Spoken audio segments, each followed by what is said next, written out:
De retour dans l'Africa Newsroom, ils sont toujours avec nous, notre invité consultant bancaire Maïs Mouissi et nos éditorialistes Nadia Lamarckby et Jean-Marie Bitomo. Et tout de suite, c'est le dossier du jour.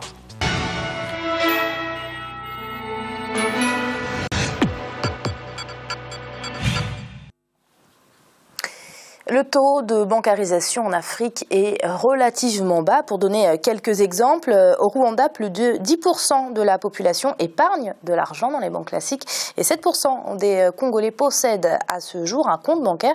Mais près de 2/3 des habitants du pays des Mille Collines utilisent le mobile banking, un système de paiement ou de transfert d'argent par téléphone mobile et qui s'avère une alternative crédible pour beaucoup d'habitants du continent. Alors comment fonctionne ce système ? Qu'apporte-t-il à l'économie des pays du continent africain?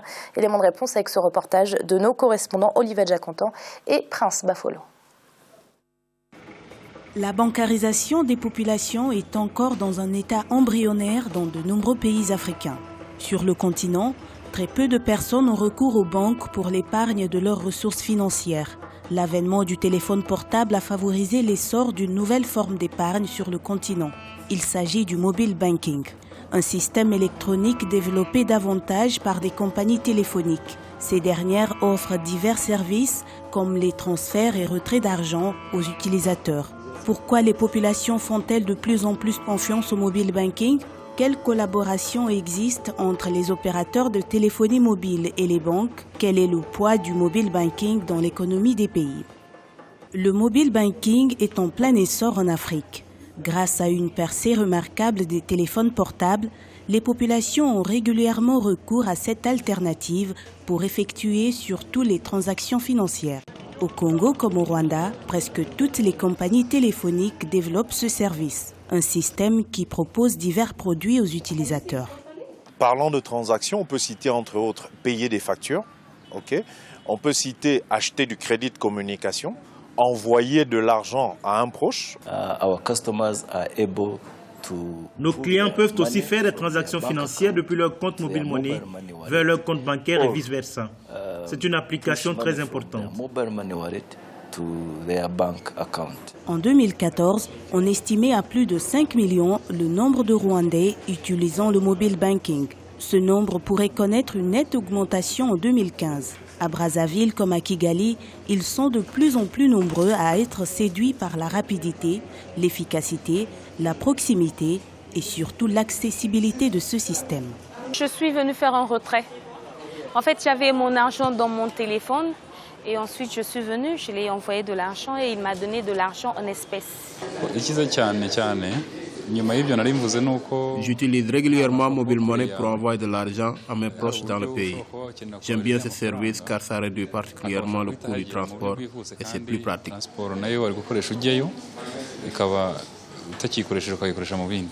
Les opérations financières à l'aide des téléphones portables ont rapidement supplanté les banques classiques dans certaines zones du continent. La clientèle des dites banques s'est considérablement réduite. Au Rwanda, MTN est le leader dans ce domaine. Cet opérateur expérimente ce service depuis près de 5 ans et compte aujourd'hui environ 3 millions d'abonnés. Mais le leader de la téléphonie mobile entretient de bonnes relations avec les banques classiques pour une meilleure bancarisation des populations. We are working with BK, a big bank here. Nous sommes partenaires avec de nombreuses banques de la place. On peut citer KCB et BK. Nous travaillons également avec plusieurs institutions de microfinance.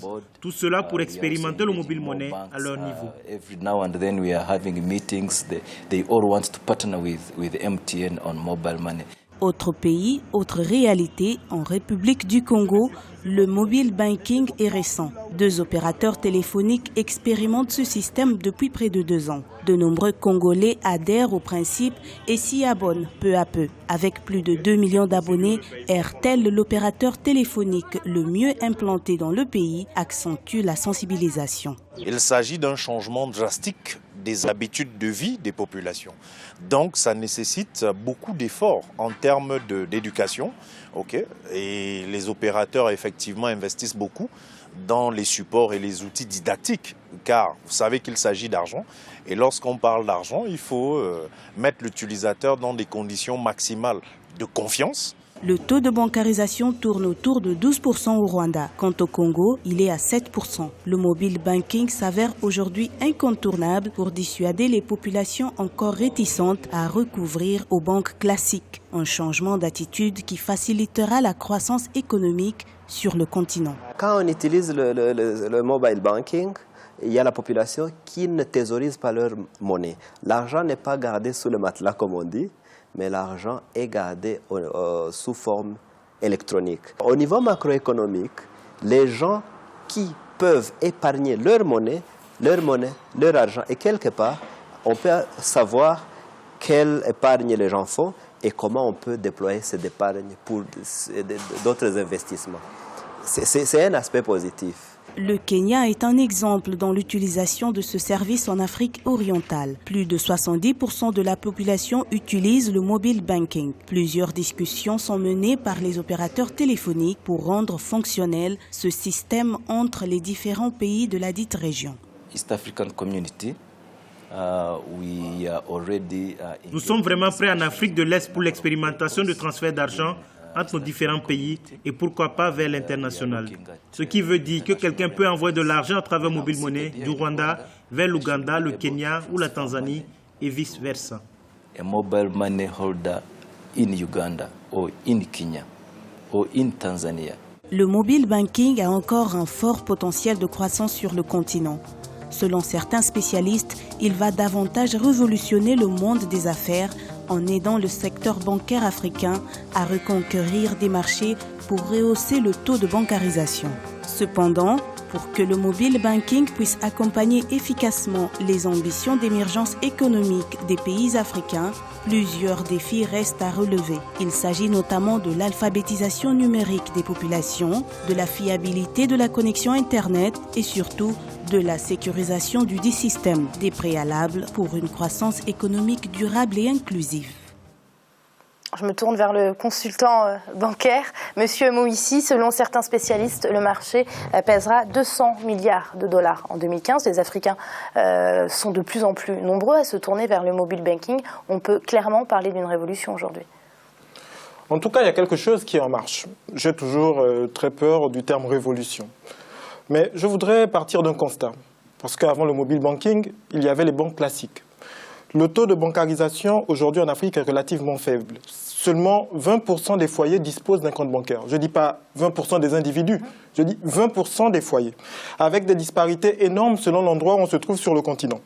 Au Maghreb, on aura un taux de bancarisation en moyenne de 50%. Dans la zone UEMOA, en Afrique de l'Ouest, on sera autour de 15%.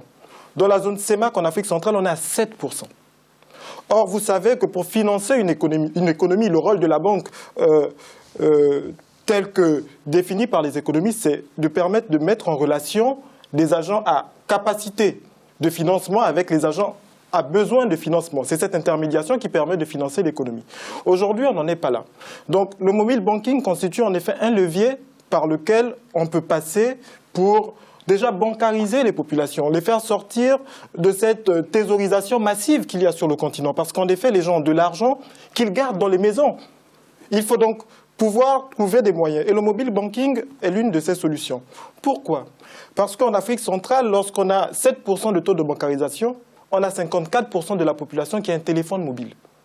Donc, il y a donc là une pénétration du téléphone mobile qui peut être convertie éventuellement en bancarisation pour les populations. Après, il y a quand même des points qu'il faut prendre en compte dans la réflexion. Ce sont les structures qui portent tout ce qui est nouvelles technologies. Les pays africains ne sont pas classés de la même façon en matière de pénétration, non seulement des technologies téléphoniques, d'une part, d'autre part, de génération de téléphonie au niveau du continent. On aura des pays, par exemple, qui fonctionnent encore avec du Edge. On aura d'autres qui sont déjà la 4G. Et selon qu'on ait la technologie Edge ou la téléphonie 4G, on n'a pas les mêmes moyens, y compris pour le mobile banking. Donc il y a donc une question d'infrastructure. Il faut voir les choses dans leur ensemble. Mais en effet, de façon générale, pris trivialement, on pense que le mobile banking constitue en effet un levier pour le continent. Alors Nadia, une pénétration de la téléphonie mobile, une rapidité, une efficacité, le mobile banking séduit de plus en plus d'Africains et ça s'explique par de nombreux facteurs.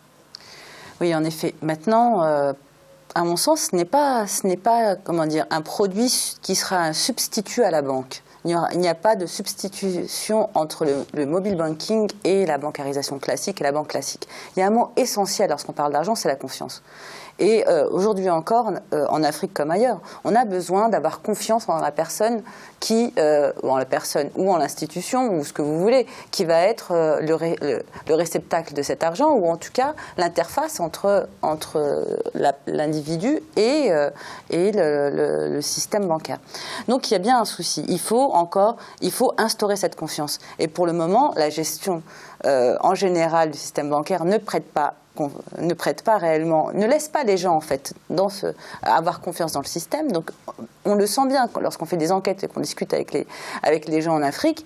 Moi, j'y vais parler de l'Afrique comme si c'était une globalité, mais bon, voilà, on fera la différenciation. Compris, ouais. La première chose qu'ils disent, c'est qu'ils n'ont pas confiance. Ils n'ont pas encore confiance dans le système. Donc il faut déjà commencer par là. C'est bien d'avoir des produits et de nouvelles technologies et on sait parfaitement qu'on est tous d'accord que ça facilite tout parce que là, en l'occurrence, ce n'est plus l'individu qui va à la banque, c'est la banque qui va à l'individu à travers son téléphone. Il n'a plus besoin de se déplacer à un guichet, c'est la banque qui est chez lui. Surtout qu'elles sont concentrées dans les grandes villes. Exactement. Donc une personne qui est en milieu rural ou dans un endroit plus enclavé, bien sûr qu'il a tout intérêt à passer par le mobile banking. Mais on n'en est pas là.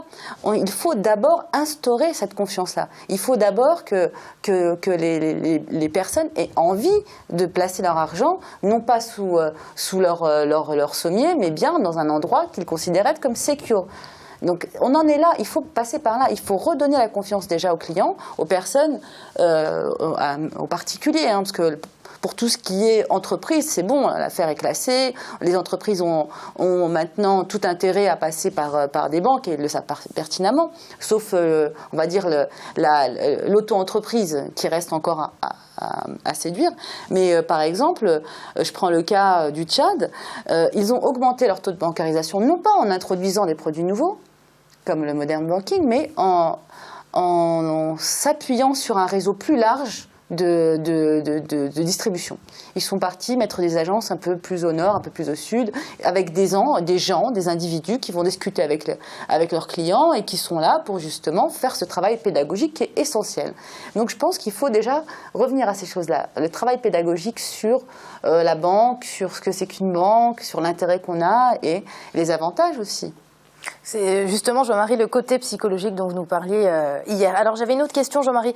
Est-ce que ce mobile banking, est-ce que ça nuit à la bancarisation ? Parce que les gens ont envie de se dire, c'est facile, j'ai mon téléphone, je mets mon argent dedans. Ou est-ce que c'est une façon de se bancariser ?